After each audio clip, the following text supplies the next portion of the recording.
as we grow as a society, our collective needs change. Our collective understanding, our collective comprehension change, right? There's now way more communication. We know what's happening, right? We're able to say, okay, perfect. Does this benefit the human race as a whole? We're all looking for equality, right? Everybody's looking for equality in a society that is not equal.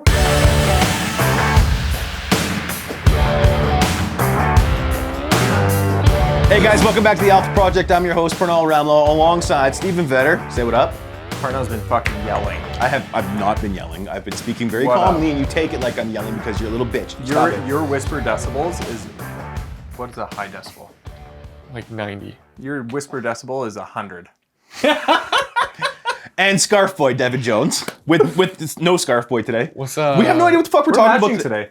We are completely matching. I like that. Except he's in good pants and Yes. you're in jeans. I'm in rippy jeans. How we doing? Good talk. Fuck. You never heard this? It's a professional term that we use in the fashion industry. Rippy jeans. Do you guys want to crack? Do you guys want to crack on my socks before we get going? No, they're gay. I like them. They're not nearly as bad as the ones with I wish I just didn't say that. And I said that. I'm like, I shouldn't even say that. The let's talk about that. 1992 No, version of you let's is talk coming about that. out. You know what? That's awesome. It's actually a great place to start because I on the podcast I'm actually doing a whole monologue on pronouns and the LGBTQ community and gay and words associated with different people. I guess. Did you right? hear about what just happened on TikTok? No, please inform me. Woo! This is lazy. Do that. Okay. Don't do that ever again. Do it. Be you, man. Be you. Ooh, Be this you, is bro. spicy. All right, listen. Okay. Fuck. So there's all these different flags for different areas of pride, and I got nothing against them.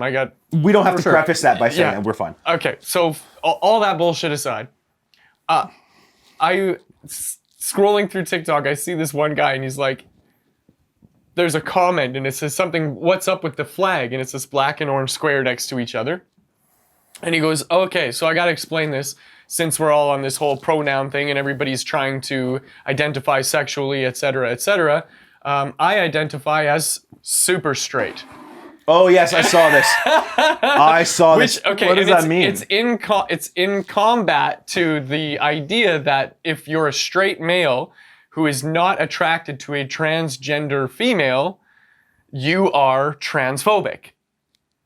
At least that's what they're trying to say. And it's obviously your sexuality and your sexual choices and your sexual preferences, that's up to you and what you like. And so just because you like one thing and you don't like another thing doesn't imply that you're phobic or scared of or have hate for. It just simply means that you have a preference for this thing. And so they invented this thing and it took off. It went sensational. Right. The whole super straight thing. And I think it's just funny because on the flip side, I mean, you could say like a gay guy who's interested in other gay men, who doesn't find a woman attractive is he, straight phobic? No, he's super gay. We can't, right? He's super gay. Super gay. It'd have to be. Shout out Jude's Best. Super gay. I think it's cool to talk about too because honestly, that was just like a de facto immediate response, and I say that.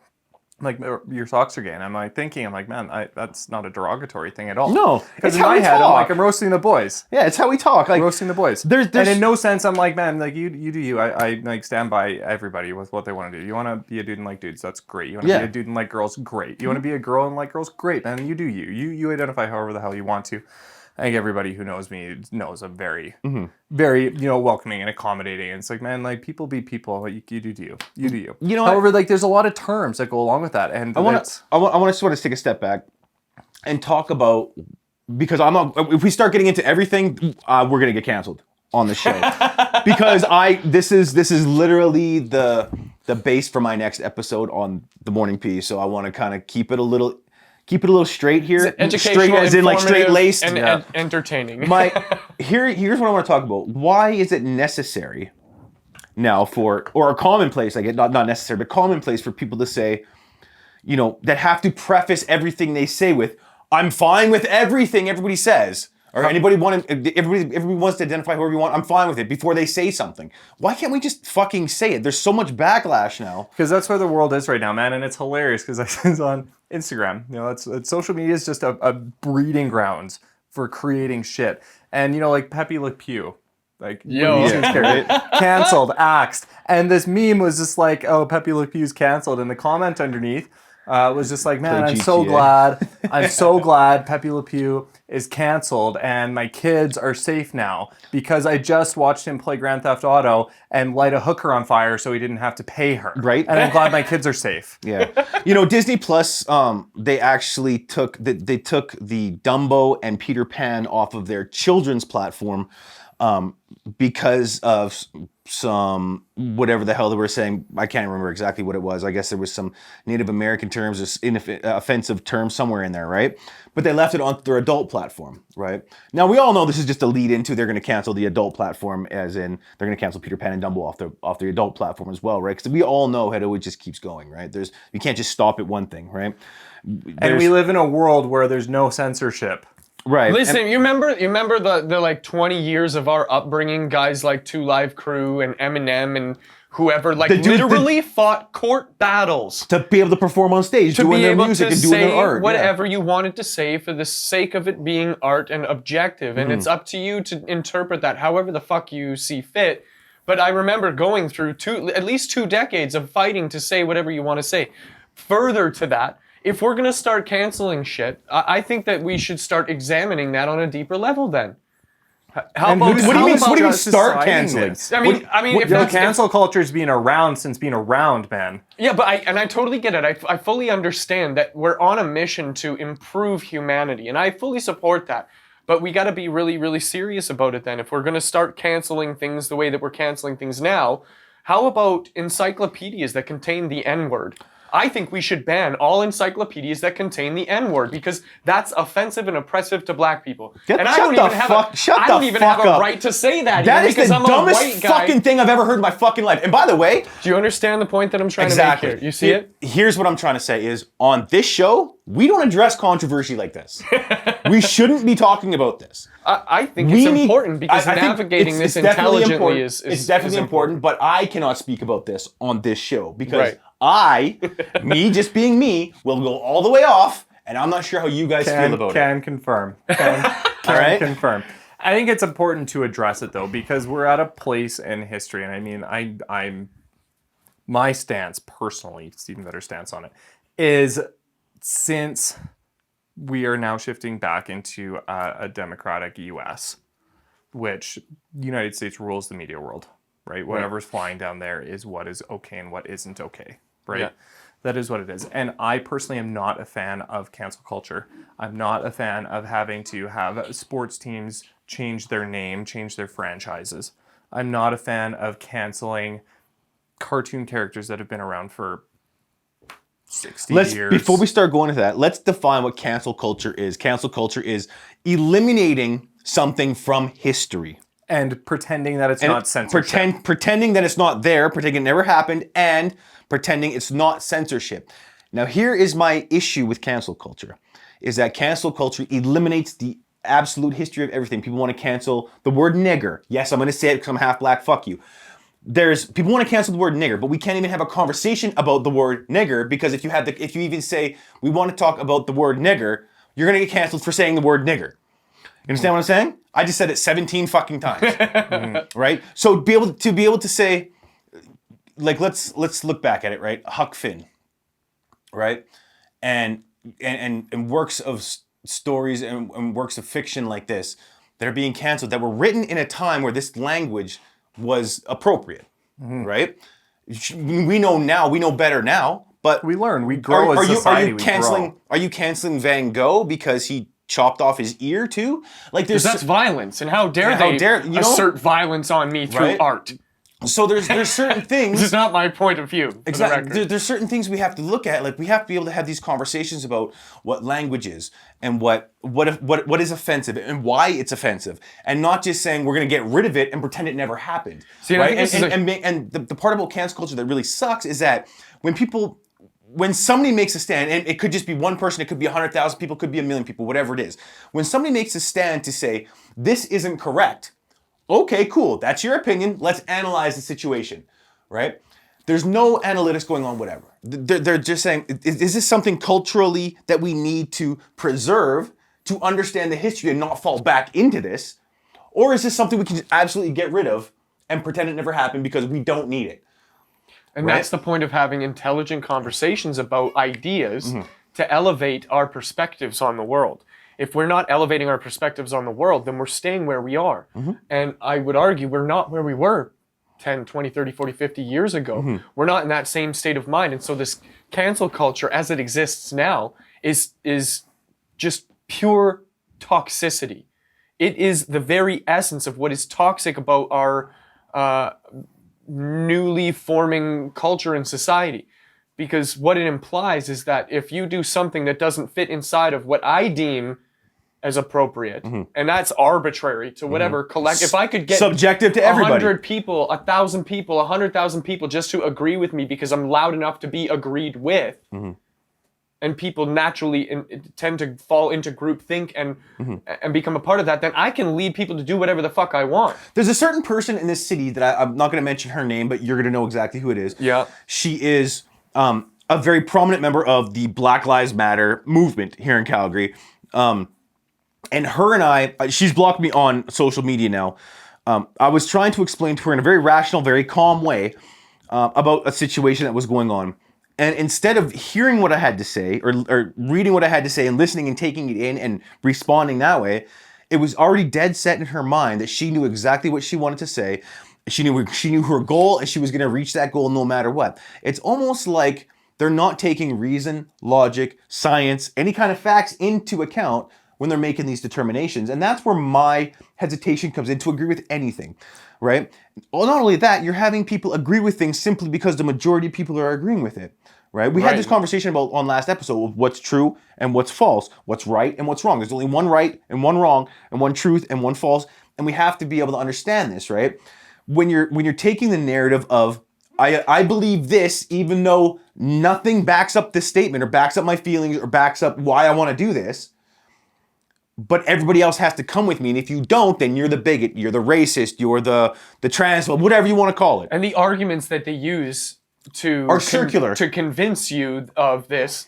What is it? It's called like a lateral agreement or something like that, where if I make you agree with this idea, which everybody wants to agree with, and then I say, well, therefore you must also agree with this idea. Yeah. So what would I use It's as a an logical example fallacy. here? Yeah, like you think killing babies is wrong, right? Yeah. Yeah, I think we all think killing babies is wrong. Not necessarily. Therefore, Not necessarily.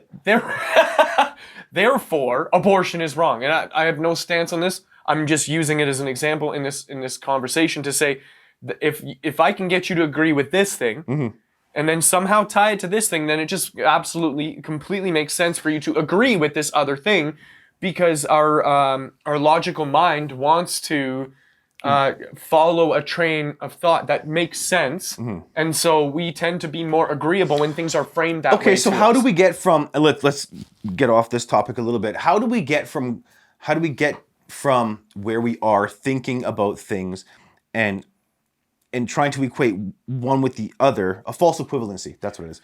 If you try to have these false equivalencies, and how do we get to thinking killing babies is wrong? We know it's wrong. Killing babies is wrong.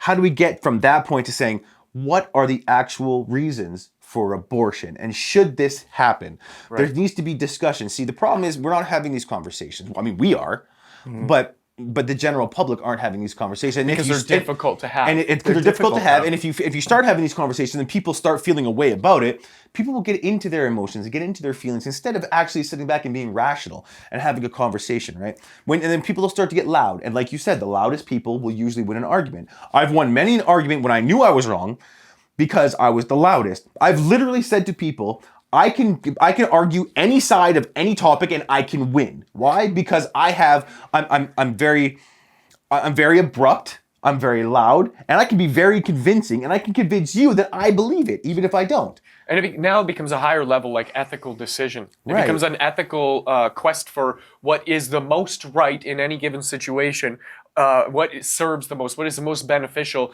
The example I would use is the train barreling out of control on the tracks, no conductor. You're standing there and you have to switch the switch. The train's going to go this way or it's going to go this way. And over this way is one person, over this way is 10 people. Okay, that's an easy decision. Even the people on the train tracks go, yep, we know he's going to die because there's only 1 versus 10. Ethically, that makes complete sense. But now let's argue, No, it doesn't. what if... Morally, it does, not ethically. Ethics is the debate of morality and its position and place in our culture and society. Right, so it's morally acceptable, not ethical. But here's the thing. I would counter that and say I would go for the 10 people. Do you know why? I would love to hear the insight on this, and then I'm going to throw a spin on this, which is going to take you for a complete fucking loop. That's cool. So if they're both on the tracks, the one person is here on the left, the 10 people are on the right. Right. Right? I'm going to take stats into it, okay? If I turn right into the 10 people, how many people can get out of the way? Right? Whereas if I turn right, I'm thinking that guy's on the tracks for a reason. Wow. Well, You understand what I'm saying? Now, let me make it even more fucked up for you, because again, this is where the debate of morality and ethics comes in. Let's say the one person on the tracks is your child. Is a child. I'll take you one better. Let's say the one person is actually like a doctor who has figured out how to save millions of lives, and the 10 people are all murderers. Okay. So that makes it a little easier now, doesn't it? How are you gonna know how you can have that information? But what if You don't have the information. You don't to start have out the with. What if the information. 10 You don't have the murderers information. killed Hitler? That was what he got murdered. That was the reason why he murdered somebody, was because it was Hitler. He took a cyanide pill. So now there's so many variables when you try to boil down to a definitive Right. truth of what is good and what is Ultimately, bad. there's and no so, right and wrong answer to anything, and you can expand this in anything. I think Yeah. the point of the show and why we're here, because it's healthy to have difficult conversations. And I think that instead of, hashing out, the rights and wrongs of individual, situations or circumstances, let's expand on how to figure out what the right decisions are. Right? Right. Because this is a solution-based show. Okay, so let's being do alpha means having the ability to navigate these difficult decisions intelligently, I have a proposition. without some kind of negativity being brought into it. Answer this question for me, okay? And then I want you to back up your statement about why your answer is this, because I know what your answer is. Fair. Okay? Is it wrong to kill somebody, or is killing wrong? Are we hunting? Is killing another human being wrong? Yeah. Why? I'm personally not a big fan of, death sentences and things like that. Mm-hmm. I believe in rehabilitation, okay, to some extent. I don't believe that the system we have of locking people up for their whole lives is right either, right? I believe that the right solution comes with better education and enlightenment and structure from beginning. Getting to the root. I understand for that. sure. I'm getting more to the point is, why is it wrong? And I actually want a serious answer here. Why is it wrong for me to walk up to somebody and slice their throat? Because you're taking away their ability to live their life. You're infringing on their freedoms. Okay, why? If it's right for me, why can't I do it? See, from a societal standpoint, what's right for one does not mean that it's right for somebody else. Exactly. Because if it was the right decision, and there is, right and wrong things to do. If something that is right is a mutually beneficial decision that benefits everybody. Is it stopping you from murdering somebody because it's law and you could go to jail, or is it stopping you because your morals, you've been brought up and your morals tell you it's wrong? And that's going to change from person to person. For me, I know it's wrong because I was brought up that way. I know there are certain things that are okay. I know there are certain things, that are acceptable, that are mutually beneficial, right? I know that I can go out, and have a couple drinks, and maybe, maybe I'm not making good decisions for myself. However, I'm not impeding or taking away from other people. So, and the reason I ask that is very specific reason, right? Because if you look back in history, there's only been 400 years, 500 years where murder has been wrong.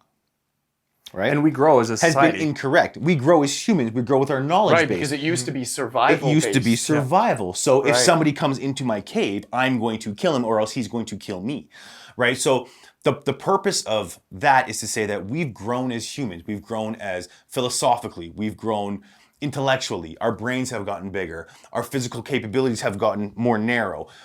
Technology has introduced a way of life that isn't what we were made for, right? That isn't what our bodies have adapted to yet, right? So I think there's this break between what society and how society is going and how we think as compared to the technology and how fast that's advancing. And there's Right. always points in history when we're growing. And there's almost like pinnacle points, right? Where because as we grow as a society, our collective needs change. Our collective understanding, our collective comprehension change, right? There's now way more communication. We know what's happening, right? We're able to say, okay, perfect. Does this benefit the human race as a whole? We're all looking for equality, right? Everybody's looking for equality in a society that is not equal. Okay, and there's that's something to expand too, because equality and things like the right to live, the right to not be murdered, right? The right to equal opportunity. Yeah, I agree. I disagree with the very socialist way of looking at it, where everybody gets the same thing. Equal I outcome disagree versus with equal opportunity. I 100% agree with equal opportunity. If everybody has the same opportunity to go to school, the same opportunity at jobs, right? That's amazing. I love that. However, if I'm working harder than somebody else, I expect to have a better outcome. Right. As you should. And I think that's gotten away from a lot of people, right? There's been, I mean, if you look back at, fucking anything, if you look at Marxism, you look at the Soviet back in the day, and you look at, any socialist, I guess, country or society right now, you look at it and go, okay, it's cool that they have all the same stuff and everybody's equal. But then you're looking at it going, there's no individuality. See, in the United States, or North America, first world countries, let's say, people want equality of outcome and they want equality of opportunity. But they also want individuality. You can't have both. It's a losing battle, right? They don't equal out. Well, I would say the women that are arguing for equal outcome, that are part of the whatever modern feminist movement, are the same women that aren't willing to do the work that men do. You can do that, And by that I too. mean like the bricklayer deficit. You know what I'm saying? Like the amount of men that are bricklayers is like 99%. Why isn't that 50? Well, that's equal opportunity. That's the right to choose not to do that job. So the same women that are arguing that we should have 50% of those people be women are also not as equally likely to choose that as a thing for themselves. So then, okay, so... And we can split that to guys too. And I mean, perfect example for me today, right? I own my company, and I was the first person in the building this morning, right? I've hired people to do every role, right? I'm there because I'm a value, right? I'm there because I'm an asset. I'm there because I choose to be. I'm there because of me. I know that me being there and being present for my team and my company is beneficial, and I love that. I love showing up. Perfect example. I have a guy who I'm training into a management position. He showed up for his shift at 10 o'clock, so it's like he's there an hour and a half after I was there. And then it was like as soon as the shop was closed, he's the first person to leave. So now I'm the one sitting there, and I was the first person in, and the last person out. And then I field the conversation of, why aren't I making X amount of dollars? This is what I deserve. Why aren't I driving this car? Take your chain, put it over your mic. It's gonna rub. And I sit there, and I field these conversations, and it's tough for me not to say, how are you sitting there and asking or demanding or complaining about not having when you're not the one who's putting the work in? You see that, and that's the issue, is that there's a lot of people. I'm take it back to what Devon said, and a little bit with you. There's a lot of people that want equality of outcome and expect other people to do the work. There's, I think all three of us can say, all four of us in this room can say that we've put in more hours for free, making zero money, because we know on the other side of building something, there's going to be the big payout, right? We know that working towards a common goal is something that we need to do on our own, on our own volition, on our own free time, and doing it because we believe in the process, right? Then there's people that think the other way, right? How honestly how they were raised and brought up to think is, they go through school, right? It was the factory system, right? Yeah, go to college. Go to college, get Which a was good supposed job. to be an ROI positive investment of your time and money, but isn't anymore because of an antiquated system. So they think, okay, I'm gonna go to work. I'm gonna get paid an hourly or a salary, whatever it is, and I'm gonna put in the bare minimum to not get fired. That's the mindset of 98% of people. And I hate to say it because there's so many people I've met that are exactly like us in this room, but there's so many more people that would rather complain and bitch and argue on social media than put their head down and do an hour extra work, right? They believe that making those excuses is a Part and worthwhile parcel investment with of the their job. time, Yeah. right? This is my time that I'm investing in thinking of the excuses as to why I'm not where I need to be, where I expect to be, You know what's funny about where that? I think I'm entitled to be in this world. Exactly. And the same energy that you put into coming up with those excuses so that you can tell other people, oh, I was going to be a famous rapper, but the Instead, fucking labels, man, they all hated me. And that's my excuse. And you know how long I've worked on making that excuse? And I'll find stories along the way to be like, yeah, that one time, and yeah, that one time. And the reality is I spend so much time and energy on making those excuses that if I just took that same shit everything else over on the other and side. you can look at this in anything. Like if you look at it from a work perspective, right? I mean, I'm in the position I am because I put in extra time, because I showed up and did more than I was required, because I over-delivered, right? And your chest is huge, your arms are huge because you put in the extra time. So here's the thing. So if you're at the gym, right, and your trainer is just like, hey, do 10 reps of this exercise, like you're on the bench, do 10 reps. What's the most impactful rep you're going to do? 11. 11. Dude, it doesn't take a whole lot more. If you do one extra rep per set, you're going to magnify your results. If you spend, an extra 15 minutes a day at your job doing stuff that is over and above what is required of you, you're going to magnify your results because you're immediately separating yourself from the herd of people who are in there, counting down the time to figure out just until they can go home. It's the 80-20, right? 80% of the people will have 20%. 20% of the people will have 80% of the stuff. And here's the thing. If you take that 80-20 rule and apply it to whatever situation you're in, if you look at 80% of the people, let's say 80% of the people in this room is, I guess, 3 of us, 75% of the people in this room. We know that if we do more, if that one person does more than the other 3, then that person's going to get recognized. For sure. Right? It's honestly, it's delusional to think anything otherwise. I was dating a girl and, for forever, she kept saying she doesn't have enough time in the day to do what she wants, to do this thing and this thing and this thing and to build this other thing. And I said, okay, well, you get up at 9 a.m. and you go to work and that's great. And you work for 10 hours and you come home at 7 or 8. Then you have, why don't you go to bed at 10? You come home at 8, you got to eat some food, have a shower, cool, you have an hour. You have an hour at night. Take that extra hour and do whatever you want to do. And then at 10 o'clock, you go to bed. You wake up after your 8 hours of sleep at 6. You found 3 extra hours a day. You just have 3 more hours. So that's 4 hours total in a day to get done everything else that you need to do instead of complaining about you're so tired because you're always working. Well, if you start focusing your mind on doing what you want to do instead of what you have to do, it's a complete mind fuck. And in that situation, like that person who just did that, by waking up 3 hours earlier, still getting, without making any sacrifices at all to the routine, found an extra 1,000 hours a year. What do you do with 1,000 hours a year? Do you know how much cool shit you can do? You can do so much. You can make $1 million trading. You could, Literally. You can make them in 1 year. You can make $1 million. Remember the 10,000 hour rules, not actually the 10,000 right. hour. I had to explain this to a guy the other day. Challenged me on this one. Yeah, I had to explain it to the guy the other day. Spend some time in looking it up. It's actually not that much to become good at something. If you want to compete with the top 1% of elite people, then yeah, you got to put a little bit more time in.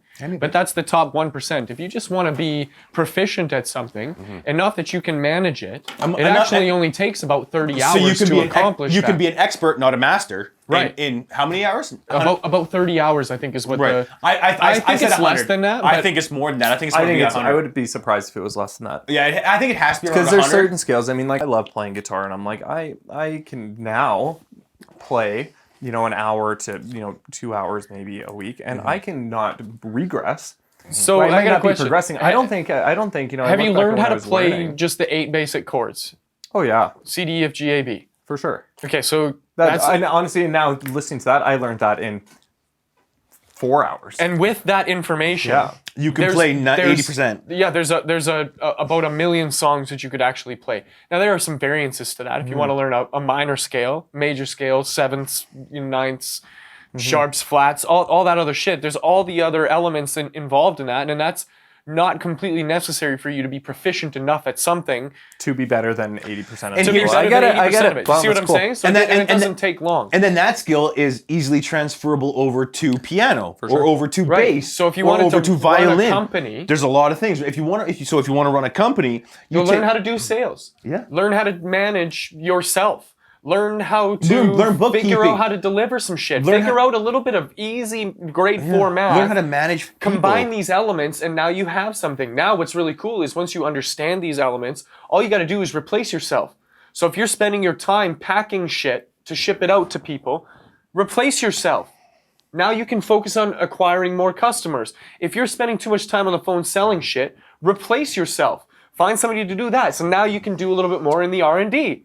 If you're spending too much time in the R&D and it's not joyful for you enough or whatever the fuck, find somebody for that and replace yourself. See, you've caught my model. See, this is exactly what I've been doing with you for 2 years, right? I needed somebody to do back end stuff. I was spending too much time in it. He was able to do it. We got to a point where we had help. I was doing too much sales. I said, listen, let's just get some salespeople. Okay. And I've stepped out again. And it gives you the opportunity to go back and do some other stuff, right? There's a lot of things that we do that I don't think we actually realize we're doing because, and I don't mean this to sound big head or anything. I think we're just so proficient and so it's so easy for us to transition into something else because we have these skill sets that, a lot of people look at it and go, well, you just got lucky. Right. And We talked about that last week. Yeah. Being entitled to the experience versus Yeah. the outcome, right? And And it's simple. It's a very simple equation. It's a very, very, very simple equation, and it's for wealth. And 1 it's + 1 = 2. value times leverage, right? Yep. You need to have value. What value you're bringing, right? If you're bringing 100 units of value, and Parnell's bringing 80 units of value, Hey. that's as a consumer, that's an easy decision for me, right? Right. That means you're going to sell more product, right? Just based on you're delivering more value, right? Then once you have the value piece locked down, then it's all about how you're leveraging it, right? How are you growing? How are you compounding your growth, right? If you're able to say, okay, I am working like a dog for 16 hours a day, you're probably capping out about what you're able to do as one person. Now, if you say, okay, perfect, I know how to replace myself, and now I can have 2 people doing that by basic logic and math, you're going to double your results. Yeah. Right? It's a very simple concept, and it's honestly just about finding what you're good at, what you like to do, right? To What's circle happening? back to the initial topic Hold, here. hold on. Let's stay on that for a second. Yeah. If you love what you're doing, it doesn't seem difficult. Yeah. Right. So you can get sure. to whatever you're doing. So, Yeah, no, go ahead. So you can take as many hours as you want to do what you're going to do and whatever your passion is, whatever you love doing, and you're doing it. You can take all the hours and get lost in those hours For sure. because you love what you're doing. But if you want to make it your life's work, if you want to make profit off it, if you want to be successful at it, you have to be able to say, okay, I love this, but I still have to tackle the things I'm not good at because that'll give me more skills, and I can put somebody in that spot that doing the things that I love to do, even though you still want to do those things. You still have to take the time and effort to grow, right? So if you're doing that, don't get lost. Don't get lost in the shuffle. Don't get lost in doing what you love, and always trying to find other things to attach yourself to. You always Right? should be growing. You should always be looking at learning new skills. I mean, for me, I like to read. I love to read. I find time every morning to read. And it's like, I used to read novels. Like, I absolutely love reading, just like a good novel. However, I've transitioned that. I'm like, hey, you know what? Now I read personal development books, right? Now I read books on how to improve my cognitive awareness of the world and learn a new skill or learn something, or, how to be a better leader, how to be a better salesperson, how to be, And have you how to learned? show up better And have in you learned to relationships. love these things So going in? much. Now I miss that step, right? Even on my way to work, I switched from, listening. It takes me 20 minutes to get to work. I switched from listening to the radio Fuck the radio. in the morning Podcast, to a audiobooks. podcast or an audiobook or some motivational tape. And now it's literally crazy, because if I say I'm driving a different vehicle and I don't have a Bluetooth or anything set up, and I listen to the radio, I feel like I have just massacred a bunch of brain cells because I get to work. I'm like, I'm so out of sync with what's going on. I'm like, I feel like I've really missed out on that. And so now you look at that, what's, 20 minutes a day, 5 days a week. It shit adds up. It adds up quickly. You add that up over the year. Like that's a diploma degree in 2 years. It's an hour and a half, right? It's an hour and a half. It's a diploma degree a year. And there and back, right? So you're getting 10. So 10 times 20, you're looking at 200 hours, right? So you're looking at 200 minutes. So you're looking at 3 hours during the course of a week where you can be learning something without. So it's 150 hours a year. That's a diploma course. They call it net time. Anthony Robbins calls it net time, no extra time, right? Yeah. So you're driving, you're listening to something, you're learning something as you go, right? Yep. It literally takes zero extra effort or time to improve your situation however you want to do it. And there's a million podcasts now, literally a million podcasts. And there's audiobooks for days. Yeah. It's a $5 subscription a month, right? And you could just keep learning and learning and learning and improving yourself as you go. And there's so many people that just don't realize that this is there for them. Or maybe they do and they don't give a fuck, right? They say I don't have time for it. Well, and that's why there's such a big problem. That's my favorite excuse. You know what? So many people's like, I don't have time for this. Yeah. I posted the other day on Facebook about, how 3 years ago I started the podcast. 2 years ago, we started Seven Tree Media. Last year, I started to learn stocks. This year, we started Alpha Project, and I'm still doing my full-time job. And people call me like, "Oh, you're still answering your phone? Like, how do you even have time to do stuff?" I'm like, I still have 3 hours a day to do stuff. What are you doing for the hockey game later? Like, yeah, I'm like, being and doing new things does not mean you have to give up everything that you love doing. It means buy a fucking calendar and use it. set a schedule. Listen, the best thing Devon ever taught me was how to schedule my time. Even though I'm not implementing it as much as I should be, he's taught me how to say, listen, you want to break it down into either 15-minute or half-hour categories. And you're going to schedule your shit out. And if you're not fucking doing what you need to do during that time, then it's on you. Because this is how you should be doing it. And since I started scheduling my shit, it's been like, okay, 5 to 6, I'm doing this. 6 to 7, I'm doing this. 7 to 8, I'm doing this. 9 to 10, I'm doing this. And in 4 hours, I've got done 3 days worth of work. For sure. Right? If you schedule your time and you're learning and you're doing what you have to do and you're actually taking the time to address what you need to address, things are going to move forward for you. And that involves having discipline to do what you set out to do, because Right. it's easy. And I've done this before, man. I set my schedule for the week, and I will set a perfect schedule, and I get so ambitious with it. And by Wednesday, I'm like, nah, I'm done. Fuck it, I'm going for a beer. I'm done. I'm going for a beer. Yeah, fuck it. Yeah. Right, I'm done. And so you need to schedule in. It's important to schedule in your social time, like schedule in your wind down time. Schedule in the nights out with the boys. Schedule in time with your significant other. Right. Schedule the things that are actually important, because if you're go all the time, you're gonna get worn out. Right. The one thing that I really loved about being in that mastermind last year, the Just Life guys, there's a journal that they give you. I still have all of mine, because one point in my life, I'm probably going to look back at it and just, look at what I did in that period of time of my life. But it really forced me to break down my day minute by minute. What are you up to? What are you spending your time creating or developing or working on, or what are you moving forward, or what are you not doing? And when you're forced to be accountable to that time, and at the end of the day, you go back over and you're like, okay, so from 8 till 9, I was fucking eating breakfast. What was I doing for an hour to eat breakfast? It should have taken 10, 15 minutes to eat breakfast, but I actually pulled out my phone. I started fucking around on Facebook or TikTok or whatever, right? And then you're like, well, there's my fucking time. It's going there. So it becomes a practice of repeating that process over and over again every single day until you become more efficient at using your time. And when you're more efficient at using your time, you actually get this sense of freedom to explore the things that you're doing, but also to enjoy the experience, which I know is a common theme that we talk about. Can I get personal here for a second? Yeah. So I don't know if I've told the story or the situation on this podcast. I'm having some trouble with my son because of the breakup with myself and my fiance. He doesn't. He's almost scared. He says he's scared of me, and he doesn't want to come to my place because of some feelings and this and that, right? And I sat down with him last Saturday, and it was myself, him, his mother, his actual mother, and her husband, her new husband. We sat down. We had a conversation, and one of the big things that came out of it was, well, Dad, when you're with me, you're on your phone or you're replying to messages. And it really kind of took my breath away, right? I knew I was doing it before, and the 3 or 4 weeks prior to that, I started putting my phone in the vehicle or in my jacket or whatever, and just forgetting about it while I'm with him, right? And giving him all my attention. And what I've learned from that is that now he's like, Dad, I really like when you come over and we're playing, and it's just me and you, and we can just talk. Having specific, and this is where I'm getting at, having specific times for specific things is the best thing you can do, because you don't realize what you're doing until somebody else will call you out on it. And if you don't have somebody else, an 8-year-old, to call you out on your bullshit, or a friend or that sees this shit, or if you're lying to yourself about something, you're never going to realize that you're doing these things, and these bad habits will creep into every other aspect of your life.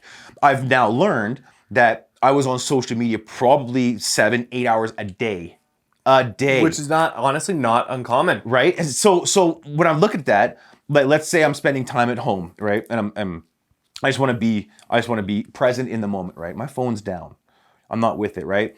This is what happened when you write the shit down. Yeah, and that's what I'm saying. Even at write work, an hour in, listen, play with son. Yeah, listen, and then even you at can work, put your phone down, you don't feel fucking bad because you know for that hour, this is what I'm meant to be doing. And even at work, like I was getting, the guy I contract from, he was like, listen, man, we've had some, a lot of customers complain that you're always on your phone, you're always in your vehicle, and you're having smoke breaks and this and that. And I'm like, and I'd be having a smoke break on my phone, not realizing the fucking 20 minutes just went by or half an hour went by, right? So now that is translated from my son, an 8-year-old, talking to his dad, who's 38, going, oh shit, let me readjust what I'm doing. Yeah. So now, and we were worried about the kids, right? So now my kid's telling me, hey Dad, when I'm at work, my phone's in my pocket, I got my headphones in, I'm not touching my phone, I'm on Facebook, I'm just listening to that podcast or something. So it's transferred into a better work relationship, a better family relationship, and a better time well wasted relationship. Yeah. Right? And by that I mean everything else I want to do, right? Time well wasted. And that just means I can focus on what I need to focus on, and I can schedule out what I need to schedule out, and have the opportunities I want to have, and do the things I want to do, and still have a bunch of other time, because I'm not wasting my time on fucking my phone. Because if you skip that, say you skip a really important step in your day, like I need to get this done, yeah, and I procrastinate and I put it off to the point where I'm like, shit, I actually really need to do this. However, I now have a choice. I really need to, hammer out this project for an hour. However, this is the time I want to be doing social stuff. Right now it's a dilemma. Now it's a choice where I'm taking away from the things that I want to do because I have to get this done by a deadline. Right. Versus rather if I had just done it when I had scheduled the time to do it, then it's good. Exactly. It's totally good. Not only that, it's a slippery slope. Both ways is a slippery slope. If you start scheduling yourself and building on that, then it's a slippery slope, but you're climbing the hill, right? If you start doing all the negative things and you're on your phone and you're distracted doing this and that other thing, that's going to get into every other aspect of your life, and every part and every aspect can start going downhill without you even realizing it. You think it's at a steady plane, but everybody else in your life realizes it's going like this except you. You're either growing or you're decaying. There's no staying stagnant. Right. You're either doing stuff that is empowering you, that is enabling you, that you're growing, you're learning, you're moving forward, or you're going the other way. There's no such thing as standing still. And I hope you're constantly in motion. And I hope you guys watching us for an hour every week is actually helping you grow. I think it helps me grow. It helps me just being in these conversations. So I'm assuming it's going to help somebody else grow. For sure. And I like the balance because there's a lot of crazy shit going on in the world, and just having the ability to voice those things, because it's tough having difficult conversations. It's tough manning up to something that I might have done that is not great, right? That I'm not proud of myself. And I was in complete denial. Dude, it's crazy. Listen, and having that feedback and having people around to voice that, to shine light on that, it puts you in the driver's seat, right? And then the other half of what we're doing here is we're providing solutions. And maybe they're not solutions for everybody, right? However, it's stuff that works. I agree with you 100%. This is one of my favorite hours of the week. Right. This hour keeps me jacked up for the rest of the week, and it improves my whole night, whole week. For sure, and it helps to just dial it in. I 100% encourage and support everybody to have the conversations. If that stems from listening to us, great, right? If it stems from something else, great too. I don't give a shit. Just have the conversations have the conversation with yourself, and be the leader in your crew. Be the leader in your group, because if your friends are sitting around not doing anything and you're sitting there with you, guess what? You're not fucking doing anything. Right? If you are the person who wants to take a stand and say, "Hey, guys, let's go take a class this weekend." Devon, what you said about having notes from when you were doing your mastermind. Yeah. Every single seminar, workshop, personal development class, everything I've ever done, mastermind groups myself, I have notebooks.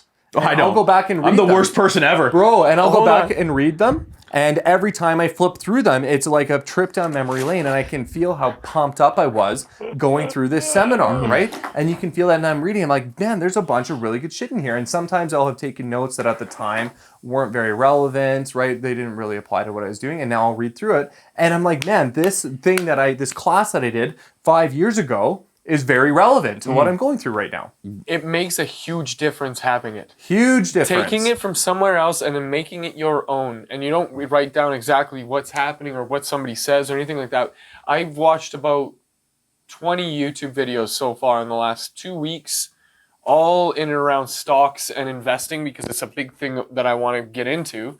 And just off the bat here, I think I have 6 pages of shit that I've written down from a fucking YouTube video. I'm so annoyed at you right now that you haven't asked me at all about stocks or trading when I can tell you everything. I have this inadequacy thing where it's like, I feel like you're ahead of me right now, and I want to catch up to you. So that you and me can converse on a mutual level. Okay. Which is why I take the time to learn shit on my own. And when I think I got an idea, you're a fucking alien. I come to you and I'm like, okay, Parnel, I think I know what dollar cost averaging means. What does it mean for you? Do you know what I'm saying? Okay. Which I have no idea. I'm still learning. It's funny that he's doing this on a podcast that we're preaching. If you don't know something, go talk to somebody about it and keep your voice close.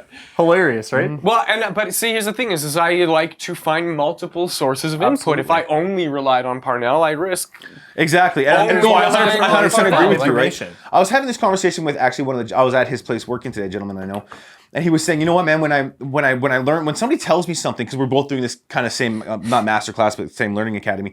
And he goes, you know, man, when somebody says something and how to do something, you know, he goes, you know what I do, man? I go and I look, I probably do another hour or 2 hours of just research on what they said, just so I can confirm it for myself and do more research on it and write everything down and do everything like that. I'm like, you know what, man? That's probably a good idea, because I must be the dumbest person ever. I'm like you. Because I'm like, okay, Devon said that's true. Okay, it's true. Hello, until fucking somebody else goes, you know, that's not correct, right? I'm like, what the fuck do you mean? I'm stuck in my ways. I'm like, what the fuck do you mean? This guy, I trust this guy. He said it was fucking right. So I'm an asshole like that, right? See, I'm more of an osmosis guy. I look and listen and observe and analyze from every fucking possible place I can find a piece of information. Mm-hmm.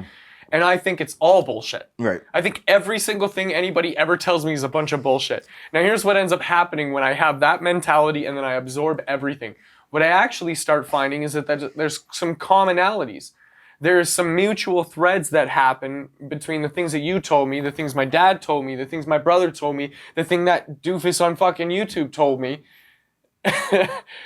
And then I put it all together. Don't call me a fucking doofus. I'm just laughing at the fact that I just said doofus on television. We're axing doofus. Let's bring that back. So when you take all of those things and then you start finding the commonalities, then it's like, oh shit, there's something here. And it's, to me, I don't know why, maybe it's the fucking borderline autism or ADHD or whatever the fuck else it is. I don't need a label or a thing to put on it. All I need to know is that it's kind of my superpower, and that's what I do, is I like pull all those things together and I'm like, there's the fucking pattern. There's the picture. This is how I figured out marketing right from the fucking very beginning. I was like, okay, we need a funnel. And I set up like 300 funnels.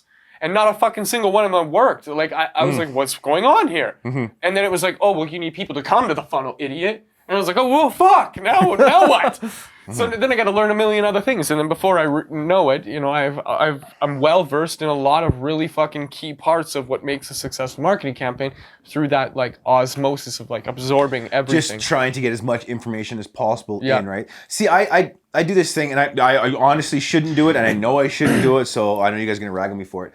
I don't put people on pedestals, but I take their word and you put that word on a pedestal. For instance, Anthony Robbins tells me something, I'm listening to it. 100%, hands down, I don't give a fuck what anybody else tells me. That dude's word is gospel, bro. I'm not even going to disagree with you.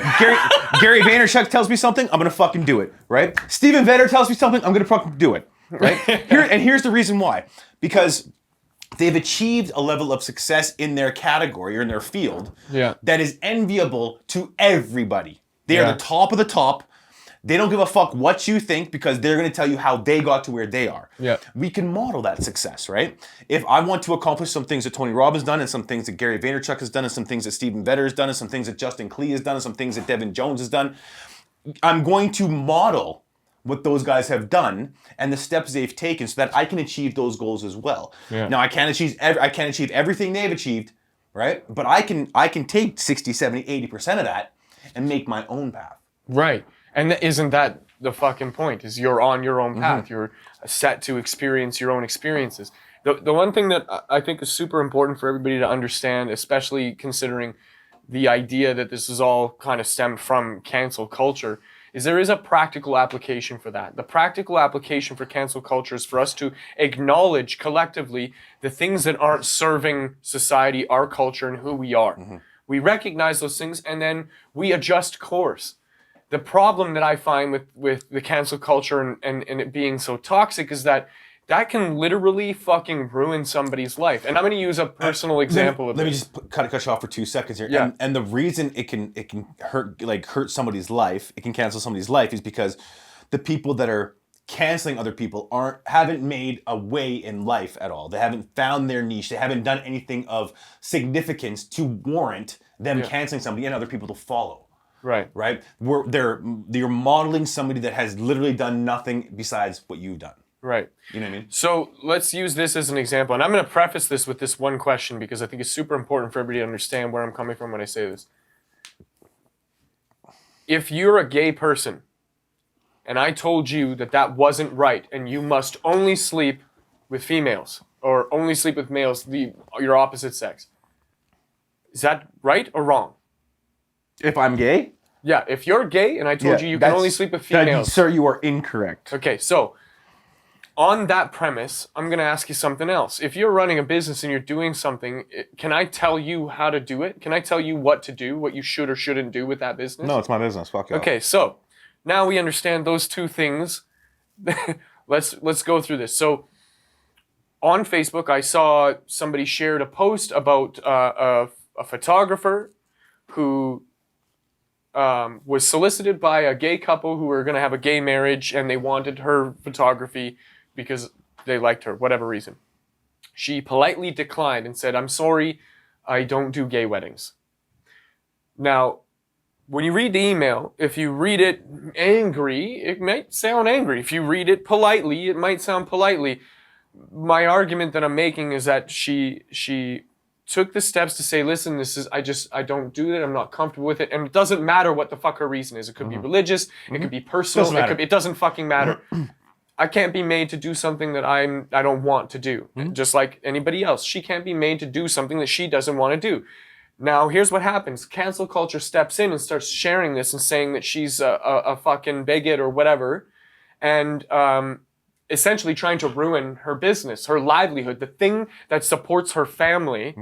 They are trying to ruin and take away from her on that premise that, oh, she doesn't do gay weddings, therefore she must be an evil person. And so there's no gray area argument there. It's, you're done. You never shoot photography ever again. Meanwhile, the problem is that is literally hypocritical to the thing that you are saying that you are against, which is forcing people to think something that they don't want to think or don't want to do. And this is why, okay, I get that there's a practical application for cancel culture, for us to collectively come to an agreement and say, you know what, we probably should stop using the N-word. You know what, we should probably stop beating gays and dragging them behind our trucks. There's a fucking reason why that exists. Outside of that, though, when you start ruining people for arbitrary, subjective ideologies based on what you think is right or wrong, I think you've flipped the coin and now you've become the perpetrator of evil on other people. The hypocrisy of cancel culture is this. Everybody wants to be individual. Everybody wants to be able to think for themselves. Everybody wants to be free and do as they please. Arguably, that's your God-given right. Except unless you think differently from me. If you think differently from me, you're incorrect. And I don't care what you think. Whatever I think is correct. Whatever he thinks is incorrect. Unless he thinks like me. Yeah. And that would put us on the same team. And then he goes, wait, I think this way. And you don't think that way. So you need to be canceled, not me. Right. And then you come in and you go, hey, wait, I don't think like any of you two. You guys should be canceled, not me. Right. Why do you guys? So And here's the thing. When you and him agree on an idea and I disagree on that idea, the likelihood that we could potentially engage in violence in my life could end because I don't think I would stand a chance against getting a boot fucking from the pair of you. Take it one step further. Hold on. Him and I agree on one topic that you don't agree with, but you and I agree on something that he doesn't agree with. And then you two agree on one other topic that I don't agree with. Right. The hypocrisy is ridiculous. And it's a circular logic. And so isn't it important to have those intelligent conversations then? Absolutely. Here's the issue is that people are fucking idiots. There's no other way to say it. People are... How do we change that, They've been watered down to the point that they cannot have intelligible and intelligent conversations because they do not know how to do that because, I mean, for the last year and a half, they've been locked in a fucking house and... We've got to this before where people aren't social, right? People don't want to talk to everybody else. They'd rather sit in front of a computer or in front of their phone. Even when they're out, you look at people, they're on their fucking phone. They're not talking to the person in front of them. Mm-hmm. You know what I mean? They're on their phone talking to other people on their phone. They're texting. Just fake people. I was literally sitting at a table, right, with 4 other friends. One of them was texting the other one at the table. And I went, what the fuck are you doing? I'm like, ask the question. Ask what the fuck you want to ask. Why are we doing this? People don't know how to have a conversation unless it's in front of a camera, unless it's on social media where they can't be fucking touched for their opinions. So there's a need then skills of conversation that have gone to the wayside. There used to be this thing where if I said something that you didn't like, I could get punched in the face. Right. Right? There was a serious threat of violence. There was a threat of maybe I shouldn't say this. A ramification for your a consequence to your action. A consequence for my action. Yeah. That doesn't exist now except online, which is cancel culture. Right. It's and non-violent the fear that's associated violence, with it. right? And this is my issue with it because I think if you're entitled to your opinion. If you and I agree on something that you don't agree with, that's cool, man. Like you agree and believe in whatever you want to believe in, right? That's cool. It has zero impact in me. If we disagree on something, that's great, right? I bet there's something else that we can agree on. I think that's a healthy mindset. If we don't agree on everything, that's great. That's healthy. I trust you more because you will tell me what you believe in. If we how don't do we believe communicate that without you have conversations like this. Right. And you don't bandwagon, you don't jump on board because right now what it's creating is fear. It's literal just fear-mongering of people. Now we've gotten to a point where we've gone so far off the deep end. A $1 trillion corporation is afraid of getting canceled because of cartoons it put out 100 years ago. And I think that's fucking ludicrous. It's crazy to think about, and that's where we're at. That's where we're at. That's what the world has come to, right? That's literally where we're come to. And it doesn't matter if you're a corporation, a $1 trillion corporation, or a person, right? There's fear based upon the words that you say, based upon the things that you do, because you have no idea what's going to happen. And honestly, you can have very wholesome, healthy opinions, and you're going to have people out there that disagree with you. Yeah. I think it's unhealthy. I think it's unethical. I think it's bad for society as a whole. I think it's bad for our world and as a society to be able to say, you know what, there's somebody who's always going to disagree with you. This whole wave of saying, okay, this is, and we're just axing stuff, and living in fear is not cool. So check this out. I have witnessed a lot of death and violence in my lifetime. As a result... As compared to a normal human? Not compared to anybody. Okay. Just, in my humble opinion, okay. I've experienced a lot of death and violence in my lifetime. And I am not a violent person by nature. That's not to say that I wouldn't fight to defend my life or the lives of the people that I love. I consider myself part of the sheepdog crew, you know what I'm saying? But I don't like seeing violence, okay? So my girlfriend, on the other hand, absolutely fucking loves murder mystery shit. Completely is absolutely infatuated with murder mystery shit. I don't understand it. She likes to get deep into horror what movies makes people... and bullshit. Yeah, listen, here's what happens, Kate. If she wants to watch that shit, I've expressed to her that I don't like it. It kind of makes me not feel great. So she does that on her time. She respects my boundary because I had that conversation with her. And it wasn't rude. It wasn't mean. I didn't yell at her. I didn't get angry. I just say, listen, I don't like that. And that was it. It was that fucking simple. Now here's further to that. I choose not to watch murder mystery shows on fucking Netflix. I could just as easily cancel fucking Netflix for doing the same fucking thing. And here's the thing, is that, I mean, we're going to get out of here soon, but the thing about that is like, where just because you're offended doesn't mean that it's incorrect, right? There it is. That's the point I'm trying to make. There it is. It doesn't just. And it used to be a thing where if I was offended or if I didn't agree with something, I wouldn't buy their product. Simple and easy. I wouldn't hang out with that person. We're right? gonna get the fuck out of here. What's wrong with that? Tune in next week when we talk about all women's rights issues. 3 dudes. Like what? Just kidding. Like Jesus Christ. For the record, I'm wearing polka dot socks. Yeah, you got the. We're gonna end with sock day. I got what are these Sock day. purple and pink and white socks? You got polka dots and you got the flamingos. I got my Christmas flamingos. Christmas flamingos. So Peace. listen, guys, we love you. I know it was a little weird this week, but we'll get back on track next week. Get out there and rock the fuck on.